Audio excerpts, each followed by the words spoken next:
We're back at it today, and we did put a battery in there and everything turns over. We're not bound up or anything. So we have that much done and every bolt has been double checked and is tight.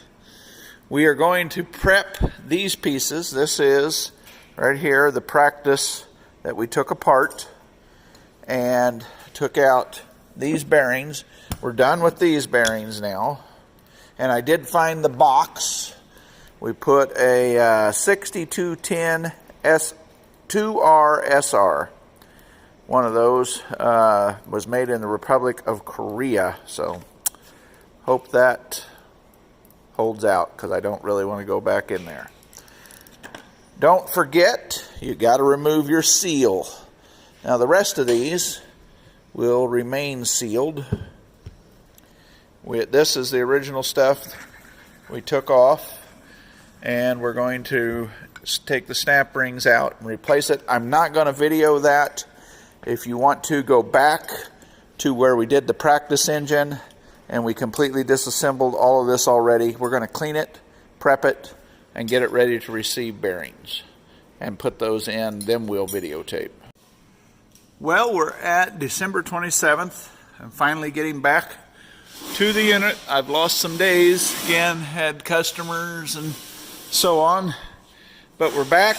I spent yesterday family time and so on cleaning these parts, and I blasted everything, and as I was blasting and getting ready to paint, I found, I don't know if you can see it, there's a crack there. This was the original part to the combine, and I don't know if you can see it or not. Focus, right in there's a crack.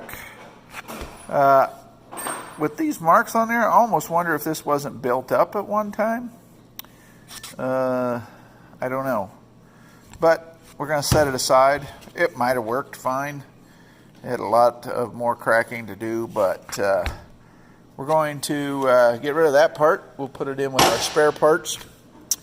So I also had blasted this a few days earlier. It got surface rust just sitting in here. We had a really warm day and it sweated. That one is original to the combine. It has more pitting here. I'm just decided to use this one from the parts combine where we tore down the power shaft. So this was all re-blasted, taped off. I didn't want any paint here to get in the way of us tightening this up. So all of that's ready to go. This is ready for us to put our bearings back in. Same here. Here also. And this probably could have been painted here on the outside. I don't know, but I didn't. And then this is from the parts combine. You can go back where we tore down a power shaft off the where we had the motor out of the combine. So this is all good.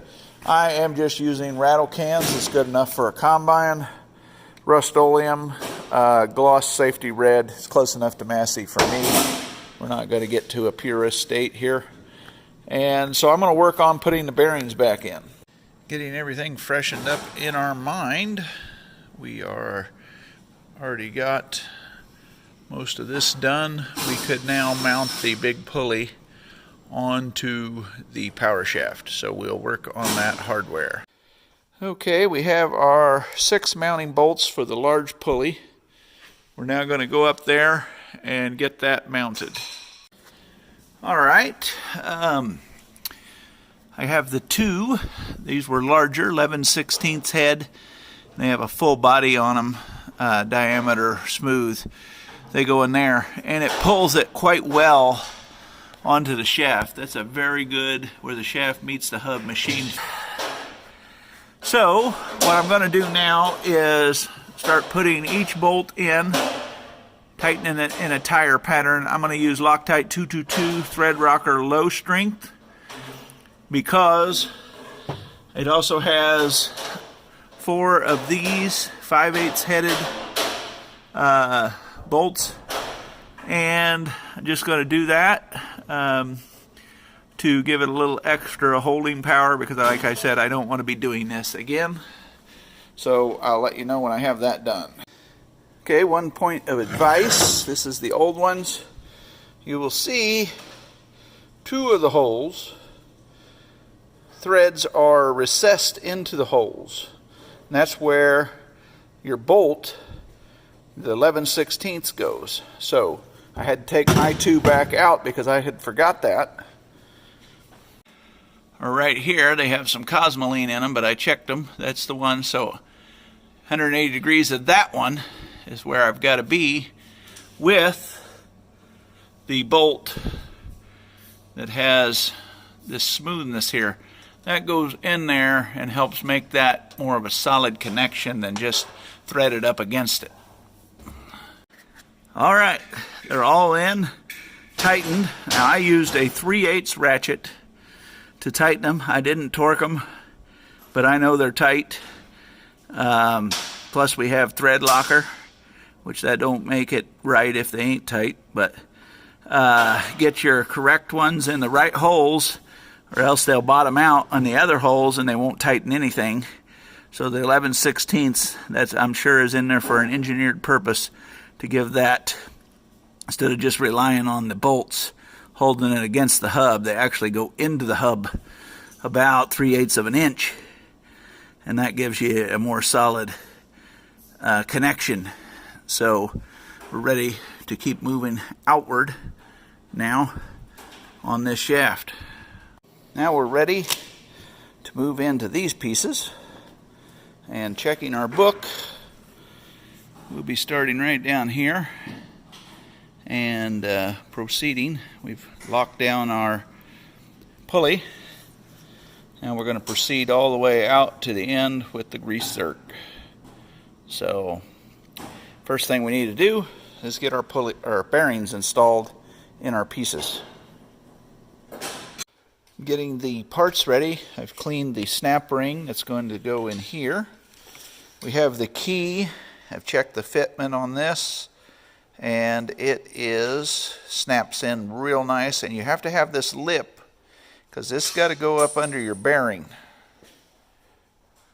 So very important key. I'm sure someone could make it if they had to.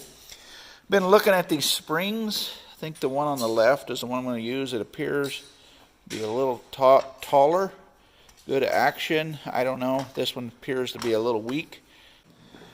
Now these units do not need the seals removed. There's no way to grease those. So we are using a Republic of Korea 6207-2R SR. It's a good looking bearing, and there should be no reason why it don't work. You want to check it, get it on a level surface, same depth as that one, looks good. Everything lines up, looks great. So let me get my tools and we'll go to putting it in. I do have a little bit of assembly lube.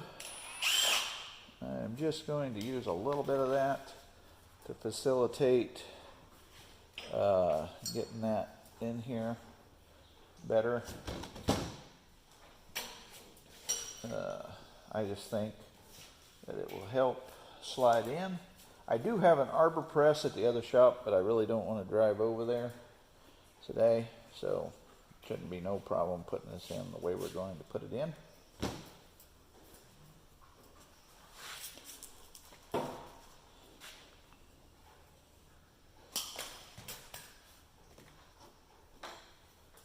Doesn't matter which side you put it in, it's same on both sides.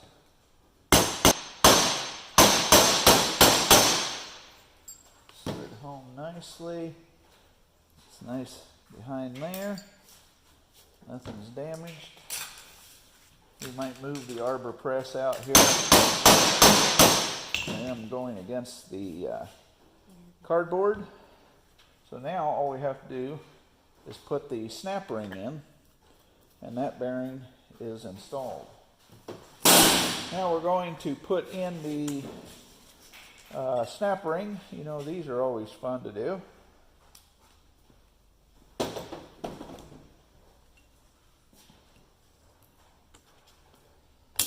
Oh, that went in very nicely.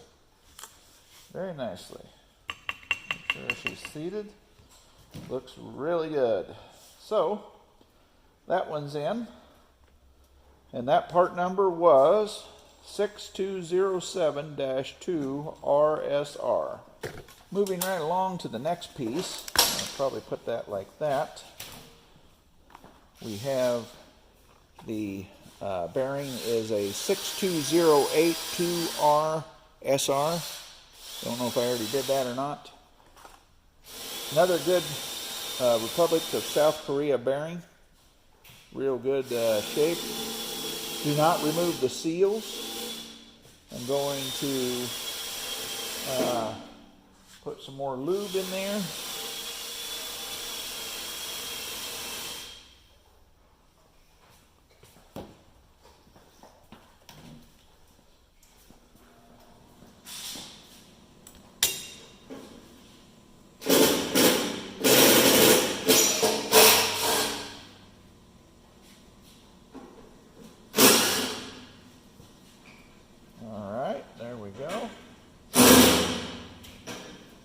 Any grease will work, it's just this is what I have.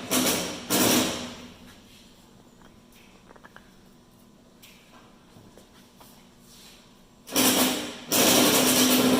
going to get this here like this. Use one of the old ones.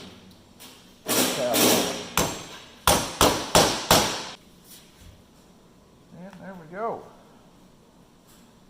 Yes, that is fully seated. Another part done. We'll be moving right into the one you pull up when you're unloading.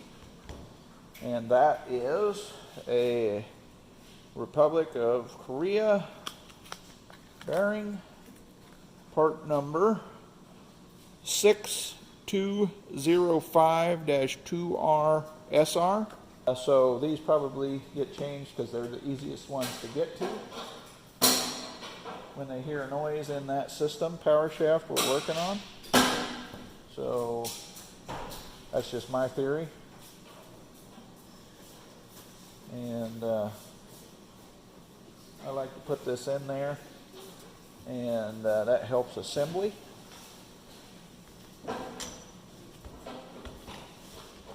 Okay.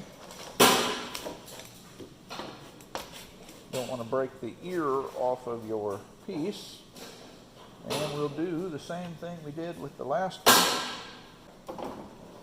We're fully seated.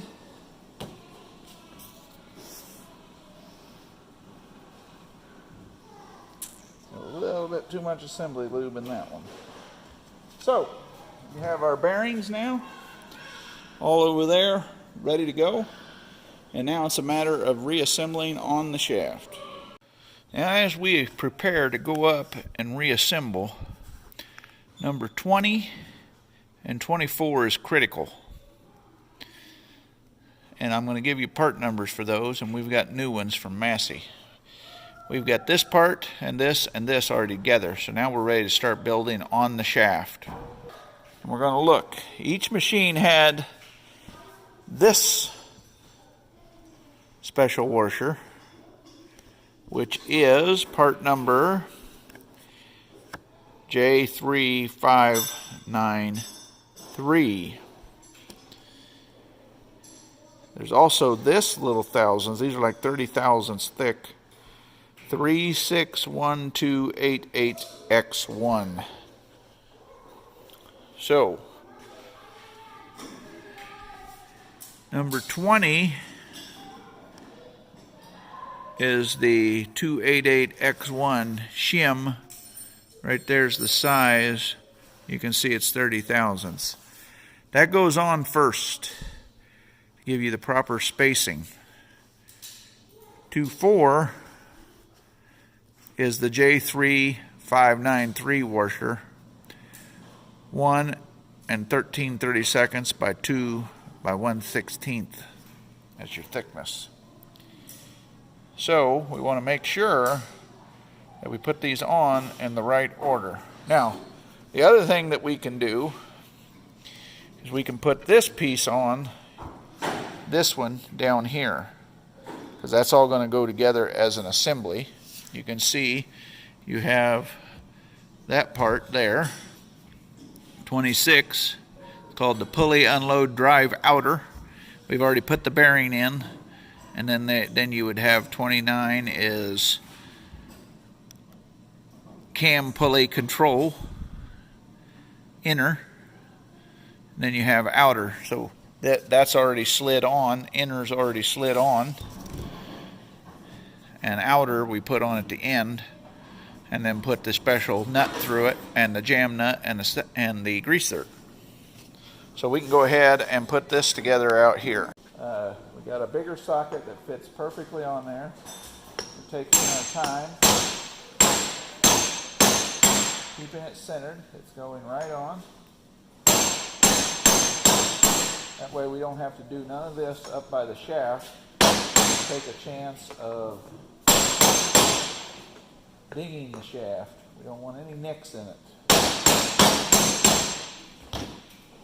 We're almost home.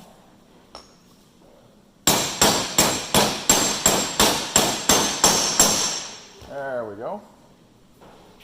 Fully seated. You can't see down in there, I'm sure, but it's fully seated, and that now is together, and we're ready to go up with our thin washers and put it together. Okay, we're going to go up part number 20, 288X1, ending the number, put on their shim, and then our pulley onto the shaft. All right, here is our special bought from Massey shim. That goes on right there. Assembly lube has been applied. This is on there to protect the threads. I'm going to take it off right now. That's where your other one goes in for your bearing on the very tail end of it. And you want to make sure and put this on correctly. The bevel goes to the inside, and that will be tapped on. That bearing goes on there, and that spins on the input shaft. So I can't hold the camera and do this, so get back to you as soon as I got it seated home. Don't forget, you needed the 288X1 ending shim washer behind it. Very important. One of these did not have that when we took it apart. It was this one, actually. So someone had been in there before. All right, that went on pretty good. It actually slides right on once I got it square. I opted to leave it alone because this key goes under there. It's still spinning, but I think what they intend for you to do, this key goes under, it has that step on it, if you remember. And then this washer here goes against that race, and the spring is there, keeping tension on that. I'm going to let it alone. The engineers built this before I was born. I know it's older than 1973. And I think that will put just the right amount of tension that it needs. That's why it has that 30,000 spacer over there. Put tension on it originally. And this, I think, is how they retain that. And yet you can pull it off quickly because there's no way to get a puller on there. So now we have to put the spring and the inner part on. I'll see if I can do this one-handed. We have our other washer. See, this spring is going to center on that, and then that's going to be compressed with the nut, and that's going to keep the tension on. So this goes like this.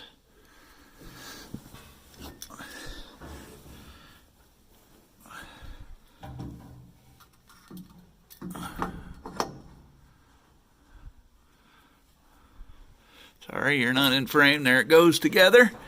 Now I can't squeeze it yet because I don't have my outer and the special nut put together. But you can see, and that's going to keep the tension on that, and that's not going to be spinning on the shaft in there, because that's pretty good tension. Okay, I gently tapped that into the bearing. That goes tight in there. Used a soft hammer, tapped it in. So now we're ready. By going by our book, we have all that on in the spring, the bearings on there, all of that. So now we just have to put that in there and then double nut it so it doesn't come loose, and put the grease zerk in.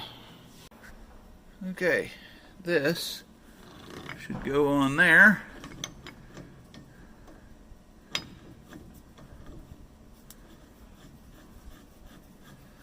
That's 1 1/8 inches. You can see it's already pushing everything together.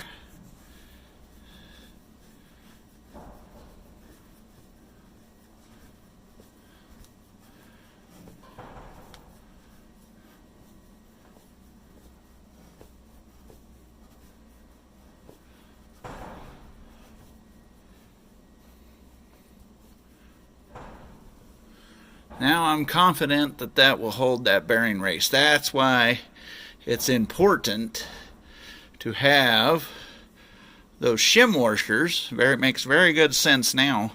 Shim washer on the back 30 thousandths, one on the front, and then that squeezes that together with the spring at all times. Now you can see we can't hook this up yet because we got to get all our stuff back in here. But you can see, watch right here, that it will press against the belt, and I will have to adjust this accordingly. But we'll put our jam nut and grease zerk there for now, and that's how that works. And that is going to spin in there. The belt will be sitting here, not being unloading when you're disengaged, and it'll be setting on that, but that'll be spinning inside there, and that race with all that spring tension should not be turning on the shaft. That's why you need the 30 thousandths spacer washers. Well, this now concludes the power shaft, power output shaft. This has been jam nutted 1 1/8 inches, 15/16, 11/32 grease zerk. We can't hook these things up yet because we don't have all our stuff back in here when we go to button it up. Got 2 hydraulic lines put back in over there. And we're going to bump down now and change the rear beater bearing and the cylinder bearing and get everything over in this quadrant cleaned up and functional and ready to go. Thank you for watching. Like, share, and subscribe.